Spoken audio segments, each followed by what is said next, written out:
मुस्लिम समुदाय के एक परिवार ने एसएसपी को पत्र लिखकर मुख्यमंत्री से गुहार लगाते हुए कहा कि हम हिंदू धर्म अपनाना चाहते हैं। थाना इलाके के रहने वाले एक मुस्लिम दंपत्ति ने अपने परिजनों और पुलिस की जातियों से परेशान होकर अब हिंदू धर्म अपनाने की मांग उत्तर प्रदेश के मुख्यमंत्री योगी आदित्यनाथ जी से की। इनका कहना है कि इनका विश्वास मुस्लिम समाज के उन संगठनों से उठ गया है जो मुसलमानों से बड़ी बड़ी बातें करते हैं।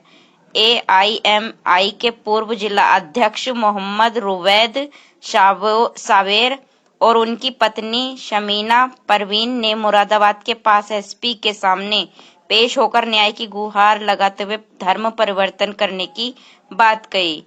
अपने शिकायती पत्र में लिखी और कैमरे के सामने आकर भी हिंदू धर्म आस्था जताते हुए धर्म परिवर्तन की बात दोहराई। मुस्लिम दंपत्ति का आरोप है रुबैद की बहनों ने फर्जी मुकदमे में फंसा दिया और इस साजिश में उनके पिता भी शामिल हैं। उन्हें संपत्ति से अलग करने के लिए एक षड्यंत्र के तहत झूठे मुकदमे में फंसाकर परेशान किया जा रहा है। जिस मकान में वह रह रहे हैं उसकी कीमत लगभग 1 करोड़ रुपए है। वो थाना पुलिस और महिला थाना पुलिस में जाकर थक गए मगर उनका कोई पक्ष नहीं सुनना जा रहा। थक हार कर मुस्लिम संगठनों के पास मदद के लिए पहुंचे तो वहां से उन्हें कोई भी मदद नहीं मिली। इसलिए उन्होंने अपने देश के मुख्यमंत्री योगी आदित्यनाथ से न्याय की गुहार लगाते हुए धर्म परिवर्तन की बात कहते हुए लिखित में एसएसपी मुरादाबाद को सौंपा। एमआईएम से जुड़ा हुआ हूँ और मैंने पार्टी में भी मेरी पत्नी ने शिकायत की कि उसके साथ ऐसे जुल्म ज़्यादती हो रही है, क्योंकि एमआईएम हर मज़लूम के साथ खड़ी रहती है, लेकिन वहाँ से भी कोई रिलीफ नहीं मिल पाया। अब हम थक चुके हैं, इतने फर्जी मुकदमे हो चुके हैं कि पुलिस को अपनी गुहार लगाते लगाते, अपनी दास्तां सुनाते सुनाते हम थक चुके हैं, लेकिन कोई कार्रवाई करने के लिए तैयार नहीं है।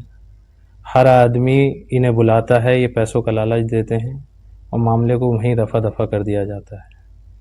जैसे आप और हम यहाँ बैठे हुए हैं, आप देख पा रहे हैं कि सांस लेने तक का भी एक ज़रिया नहीं है।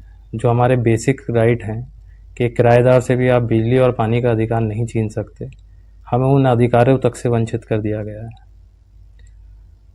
इनके फादर यानी मेरे ससुर, मेरी कुंवारी साली, हर आदमी जो बेचारा है इसकी तबीयत देखने भी आ जाता है, उसको बलात्कार के मुकदमों में, उसको 307 के मुकदमों में घेर लेते हैं।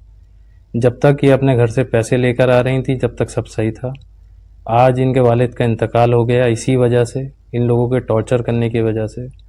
हमारा जो बहनोई है मोहम्मद परवेज़, वो एक अधिवक्ता है और वो अपनी वकालत के बल पर गुंडाई दिखाता है। इनफैक्ट हमें कचहरी तक में पैरवी नहीं करने देता है। वो कहता है कि मैं वकील हूँ, तुम्हारी कहीं कोई सुनवाई नहीं होगी, और ये हकीकत भी है कि हमारी कहीं सुनवाई नहीं होती। जो खुद 313 का मुलजिम है मोहम्मद परवेज़, वो एक क्रॉस एफआईआर कराता है सिविल लाइन थाने से 307 की। उसकी 307 की एफआईआर में पुलिस हम पे दबिशें मारती है और उसे रिलीफ देती है। ये पुलिस का रवैया है, महिला थाने की जो पुलिस है वो ये उसका रवैया है। क्यों ऐसे, आखिर क्यों है, हो क्या रहा? क्योंकि हमारे पुलिस पहले हमें ऑफर देती है कि आपके पास कुछ देने के लिए है, हमारे पास देने के लिए कुछ नहीं है। क्योंकि हमारे पास खाने के लिए कुछ नहीं है तो उन्हें देंगे कहाँ से। जहाँ हम बैठे हैं ये मकान किसका है, कितनी कॉस्ट होगी, सी क्या होगी? ये लगभग 1 करोड़ रुपए का मकान है। 3 बहनें हैं मेरी, भाई कोई है नहीं, घर में सबसे छोटा हूँ। इसीलिए मुझे दबाया जा रहा है कि किसी सूरत से मैं घर छोड़कर भाग जाऊँ और सारा माल दौलत मेरी बहन और बहनों ही ले लें।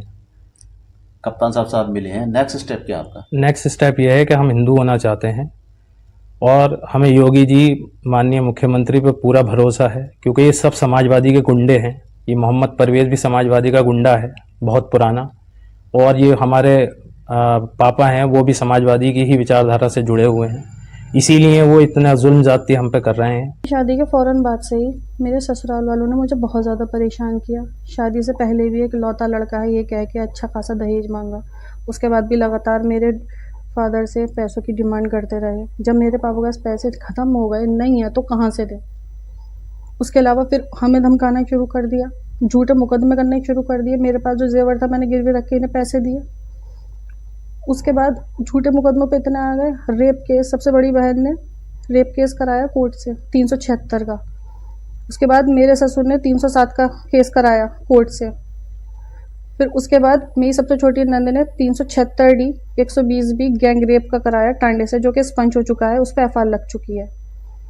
और मेरे ही नंदोई ने 307 का कराया सिविल लाइन से वकालत का जोर देके, वकीलों को लेके जाके, वकीलों का दबाव बनाते। मैं जहाँ थाने में जाती हूँ गुहार के लिए, वकीलों की वो पूरी फौज लेके पहुंच जाते हैं और वहाँ पे सबका दबाव बनाते हैं। मेरी कोई पुलिस वाला नहीं सुन रहा, कोई नहीं सुन रहा। मैं SSP के पास गई, DIG के सर के पास गई, हर थाने में जाके हूँ, कटघर थाना, महिला थाना, कौन सा थाना है जहाँ पे मैं नहीं गई हूँ, कितनी एप्लीकेशन है, मैं 100 एप्लीकेशन लगा चुकी हूँ, कहीं पे मेरी कोई सुनवाई नहीं हो रही है। अब बताइए क्यों, आखिर ऐसा कौन लोग हैं, कौन कर रहे हैं इसे? मेरी नंदों ने घर पे कब्जा कर रखा है मेरी सास के इंतकाल के बाद, मेरे नंदोइयों ने कर रखा है।